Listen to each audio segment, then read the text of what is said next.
The Rundown with Carrie Saldo podcast is funded by Armbrook Village, offering research-based arts, music, fitness, and lifelong learning programs at their assisted living and Alzheimer's care community in Westfield. armbrookvillage.com.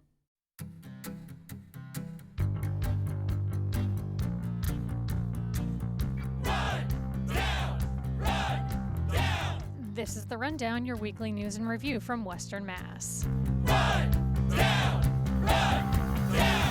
I'm Carrie Saldo. It is Friday, December 12th, 2025. Our rundowners this week on the phone, Adam Hines, the CEO of the Edward M. Kennedy Institute for the United States Senate. And joining me here in studio, Greenfield reporter Anthony Camilleri and NEPM news reporter Nirvani Williams. Good morning, everyone. Good morning. Good morning. Happy Friday. If you have something to say, email the rundown at nepm.org. Coming up later in the show, we'll look at racial diversity or lack thereof in some elected offices here in the 413. Plus, we'll examine why a Holyoke startup has pressed pause on its manufacturing plans there. But first, whether you hope to smoke it, eat it, drink it, legal social consumption of cannabis is coming to Massachusetts.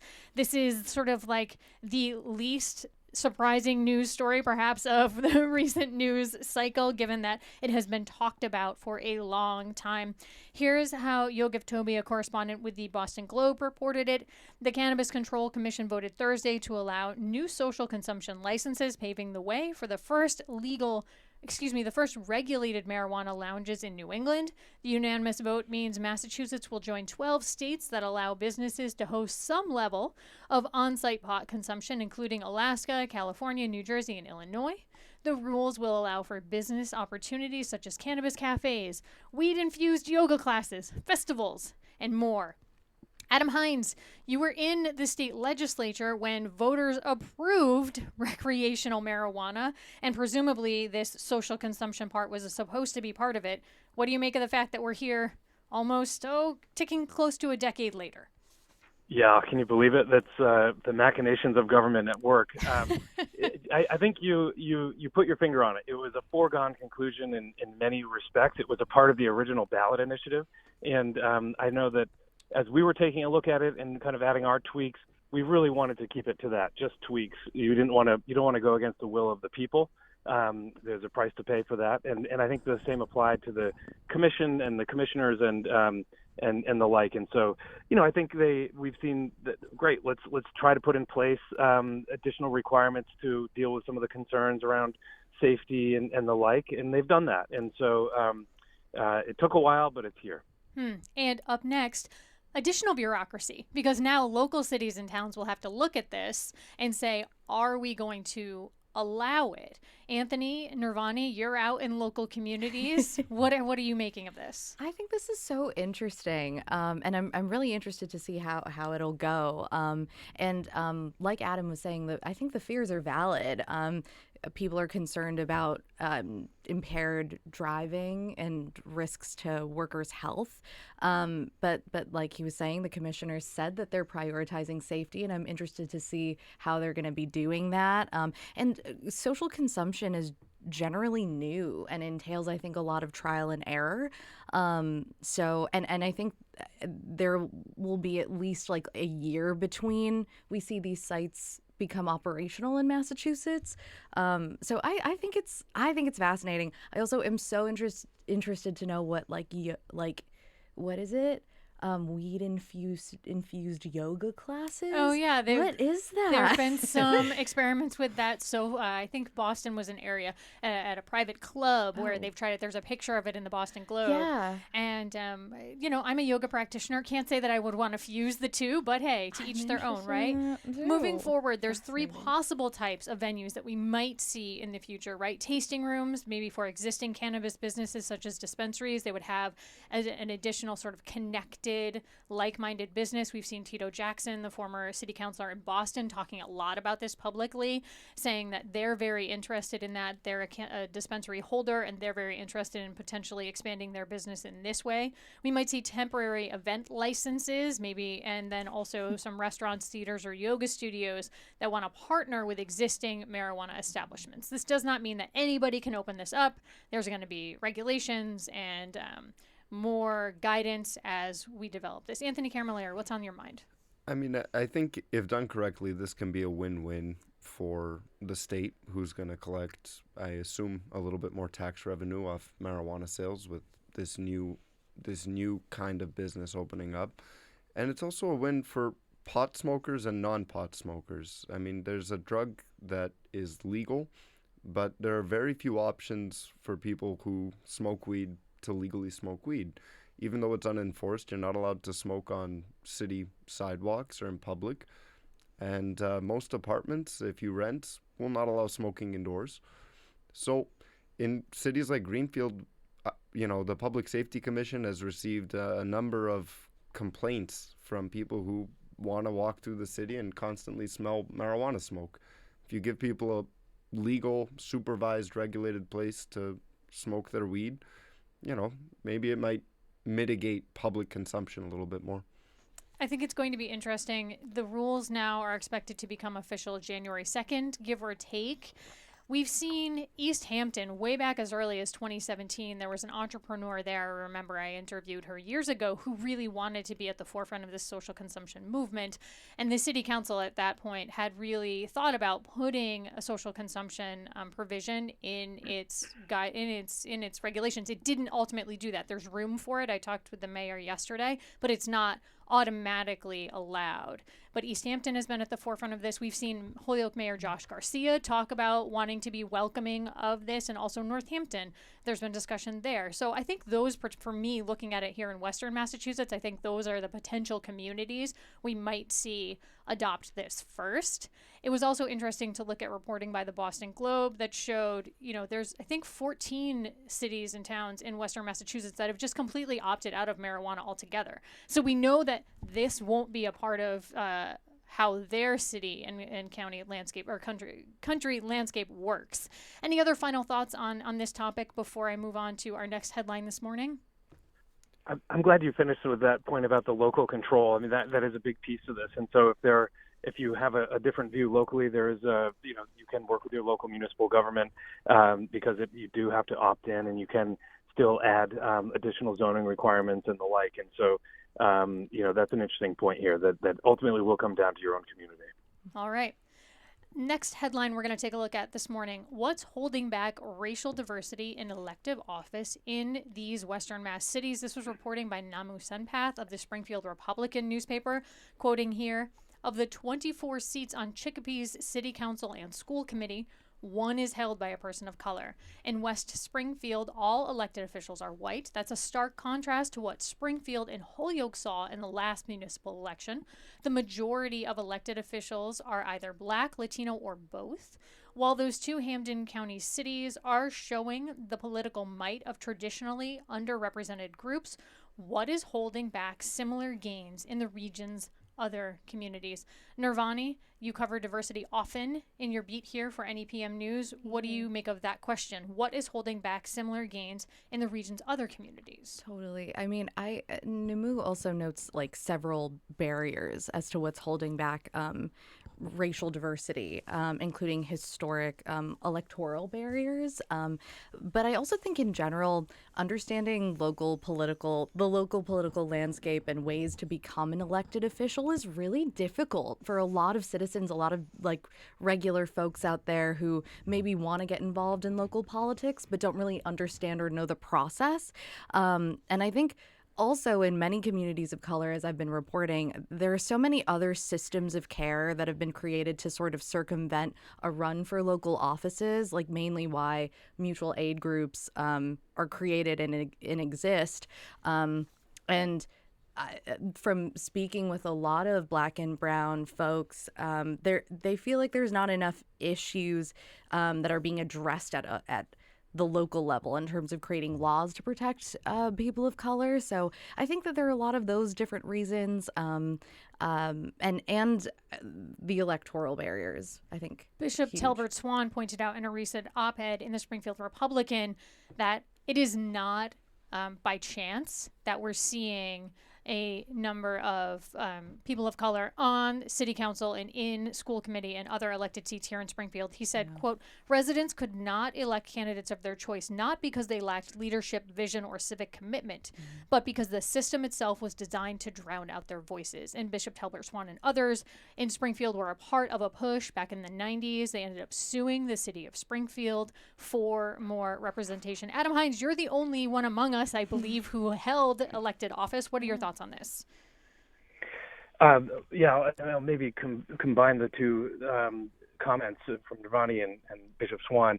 You do have to be very deliberate about what is the structure of the government. Moving to a ward system so that it can more accurately reflect the neighborhoods and communities is typically a first step.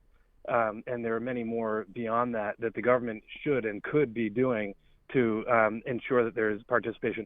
A bit of a plug. I mean, this is one of the things we work at the Kennedy Institute, is making sure that these are institutions that that people know they can be a part of, that they feel empowered to be a part of. And when folks are not, when they don't have representation, Nirvani just put a finger on it. You may not see the laws that you prioritize, you may not see the programs that are prioritized, and that's a huge problem for democracy.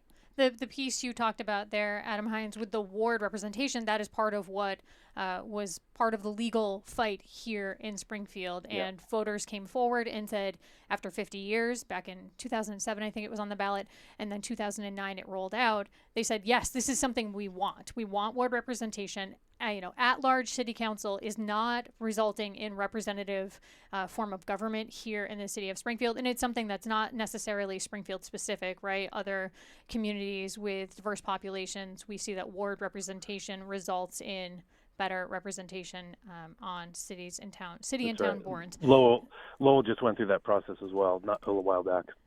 Anthony Camilleri, you're covering the beat in Greenfield, the city there. Talk to us about its government and structure.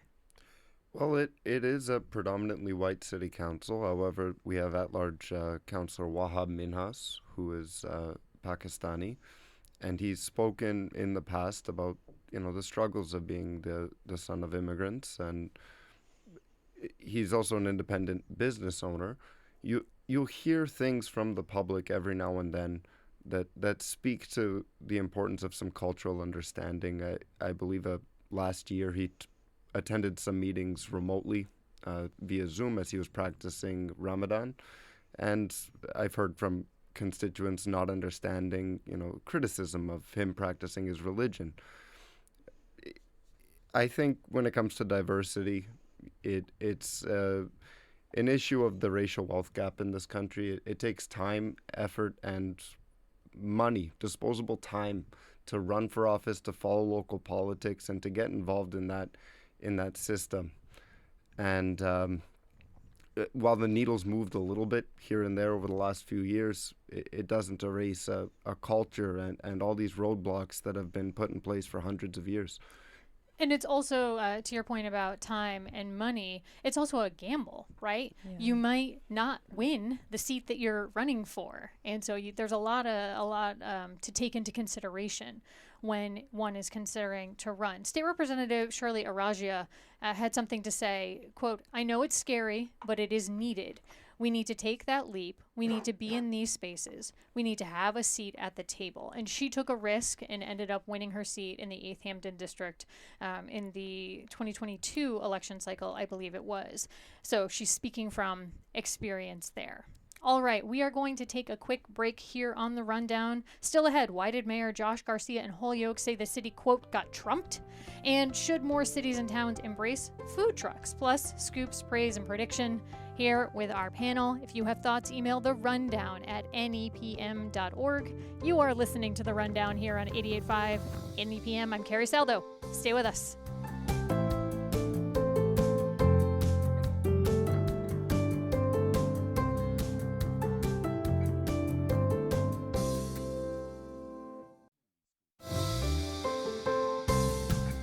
Welcome back to The Rundown here on 88.5 NEPM. I'm Carrie Saldo, joined in studio by journalists Anthony Camilleri and Nirvani Williams, and on the phone by Kennedy Institute CEO Adam Hines. On to our next story, the headline.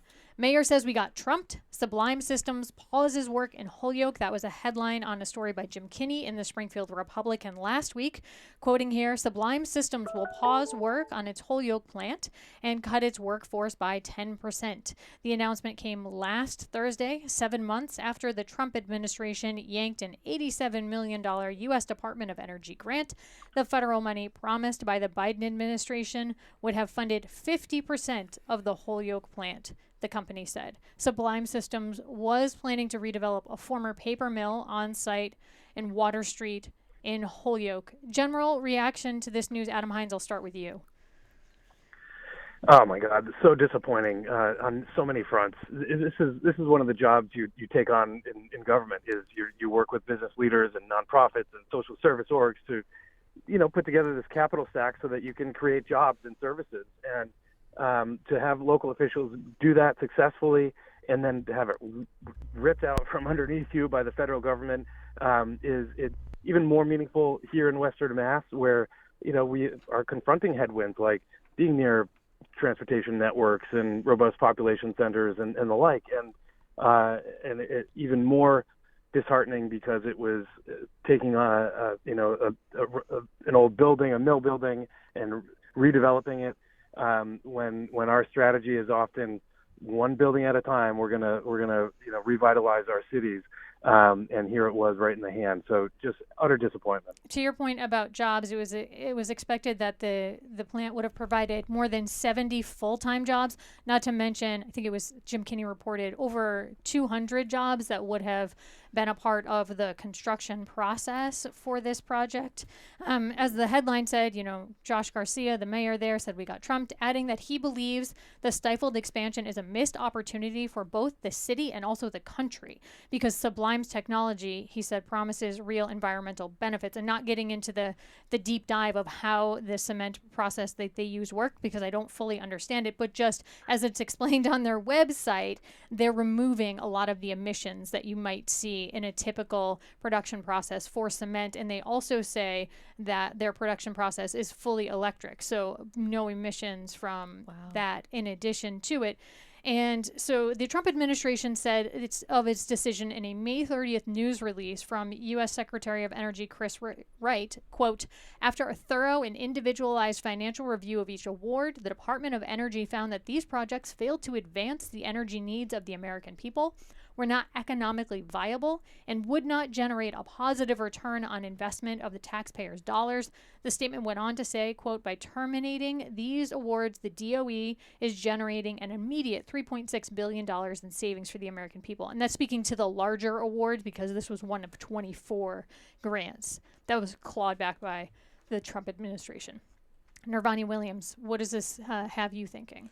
I completely agree with Adam. I think it's such a missed opportunity, and it's just crazy to me because also in my reporting there are so many cuts to federal funding across sectors right now, and it's hurting. It is hurting the American people, I would say, and specifically in the local communities that we report on. This funding is gone, and there's nothing that the state can do to fill that sort of financial hole that leaves the project in. This is happening in the education sector with grants getting revoked. And I just feel like a lot of progress is actually being inhibited by these actions. And it's us that are paying for it, not the federal government. It was interesting to watch back in May. Sublime Systems remained really optimistic publicly, saying, maybe we'll find funding elsewhere, but also the sense that they might appeal to the Trump administration, because they said, quote, we're actively working through a robust set of alternative scale-up plans and have several exciting options to bring our first commercial plant online. To demonstrate how scaling our efficient next-gen cement technology will onshore manufacturing of a critical building material, reducing our reliance on imports and increasing quality jobs for Americans. So Anthony Camilleri, for me, that sounds like they're directly appealing to the Trump administration, saying this is manufacturing that will be done in the USA. Did you think that put them maybe in a more hopeful position? It could, but this is a trend that I've seen across sectors of government amid these funding cuts. I mean, there are a couple colleges and nonprofit organizations that previously received federal funding that I know of, and I'm not going to out them on the radio, who have taken their diversity, equity, and inclusion titles and converted certain positions to a different title that stays away from the words diversity, equity, and inclusion. There's no doubt in my mind that if this was not a clean energy company or startup, I don't think it would not face the same level of scrutiny and the same slashes to funding that it does now. Because both diversity, equity, inclusion, and green technologies, the Trump administration has been actively working to shift policies in a direction that is completely different than what we saw under President Biden, and the president has been very vocal about that. Okay, so next steps here. Mayor Josh Garcia told the Republican newspaper he'll continue to seek new development opportunities. The factors that made Holyoke a good location for Sublime, he says, green hydroelectric power, transportation, available sites, and industrial workforce are all still in place there. So some optimism from Mayor Joshua Garcia. All right, on to our next topic, an opinion piece in the Springfield Republican newspaper recently. The headline, food trucks can be allies in restoring a sense of buzz downtown. Quoting, cities and towns in western Massachusetts thinking of allowing food trucks to operate in their downtowns risks alienating restaurant owners. Still, those communities should explore the possibility. The vibrancy of local downtowns can be at stake. And this comes as Northampton and Belchertown are both considering inviting food trucks into their centers. They're receiving some resistance from restaurant owners who cite the unfairness of allowing truck operators to roll in and out of parking lots without paying taxes to the city or town, and just like brick and mortar restaurants need to. As you read through this editorial, Nirvani, were there points made by either food truck owners or brick and mortar owners that stood out more to you in one way or another? Are you just kind of Switzerland on this one? No, I think this is so fascinating because I think like a few years ago, I would have said this could be super cool for communities, for Northampton or Belchertown. Food trucks bring in a diversity of different types of foods to be offered to people in town or cities. And I think it could be fun and interesting to get people outside and trying to eat in different places. But now, I mean, the economy is not where it was a few years ago. And I just think I do see the point that restaurant owners feel like this could take away from their own business as they are struggling so heavily. And especially now that SNAP benefits have been reduced, and more restaurants and local restaurants are helping to feed people for free. I don't know. I was just sort of that's where my mind went, and I see where they're coming from, and I think it might not be as great. SNAP benefits, the supplemental nutrition program that we've seen in the news quite a lot. I looked at the Bureau of Labor Statistics stats on food trucks, and they employ about 44,000 people in 2024, according to the Bureau. That's about 10 times the level it was in 2000. So that's an increase of 907% for those doing the math. And that's the biggest percent increase among private industry operators in the U.S. So to your point about the economy, Nirvani, it has me wondering, are people feeling the need to employ themselves? And so that's why we're seeing a bit more interest here for food trucks in Western Massachusetts.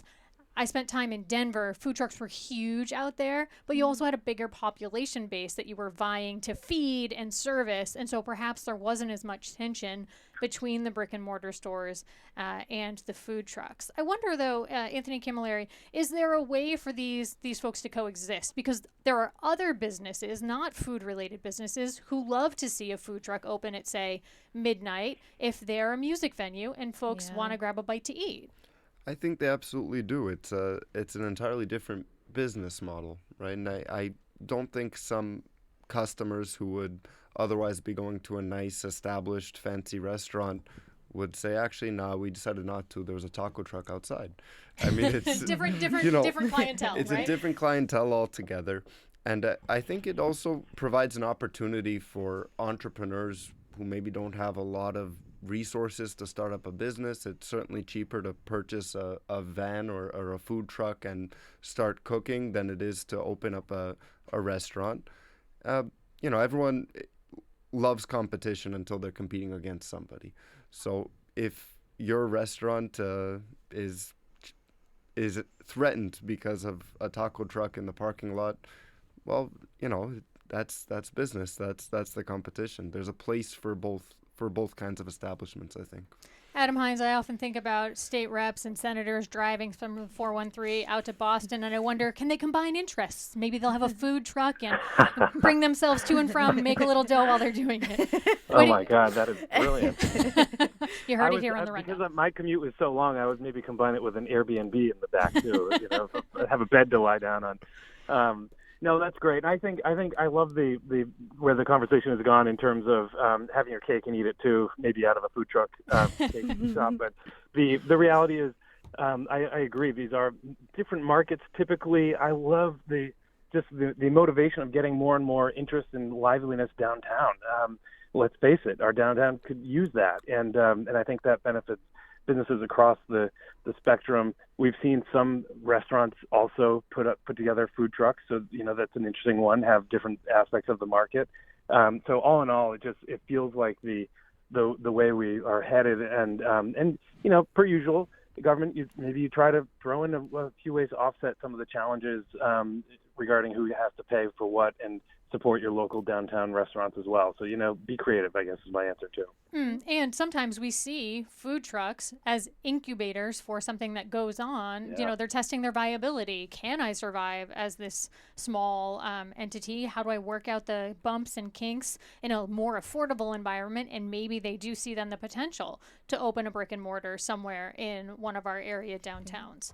All right. Well, to be continued. The communities are taking a look at this at the city level, city level, and we'll see how it all forms. Scoops, praise, and prediction time of the show, where we ask our panel to make a prediction about the news, maybe dish on a story the journalists are working on, or heap some praise on a newsworthy nugget. Anthony Camilleri, for you, scoop, praise, prediction, what's on your mind? I have some praise in Greenfield. The city planner, who has been working with the city for approximately 20 years, I believe 18, Eric Twarog, will be retiring December 19th, and Ella Weiss will be taking his place. Ella Weiss is a former planner out of Boston, and I just wanted to say Eric Twarog, as I work as a reporter, he is one of those sources that you could probably call day or night. If I called him at 2:30 in the morning with a question about municipal government or city charter, he would respond. He could respond within minutes. He will certainly be missed, and I wish him a happy retirement. That's always great to have a source like that available to oneself, because it's really, really important to reporting. Yeah. Adam Hines, for you, scoop, praise, prediction. Boy, oh boy, as a former state senator, I have to praise the Indiana State Senate.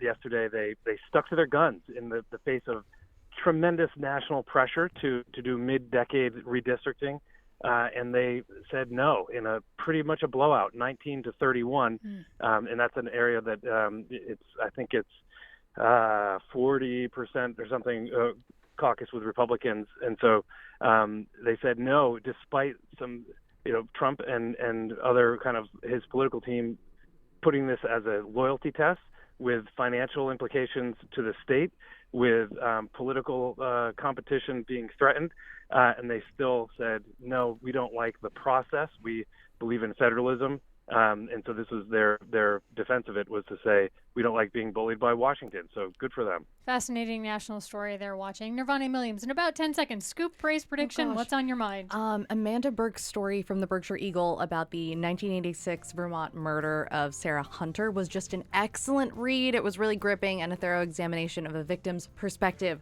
after a traumatic event goes public. My thanks to everyone on the panel, Nirvana Williams, Anthony Camilleri, and Adam Hines.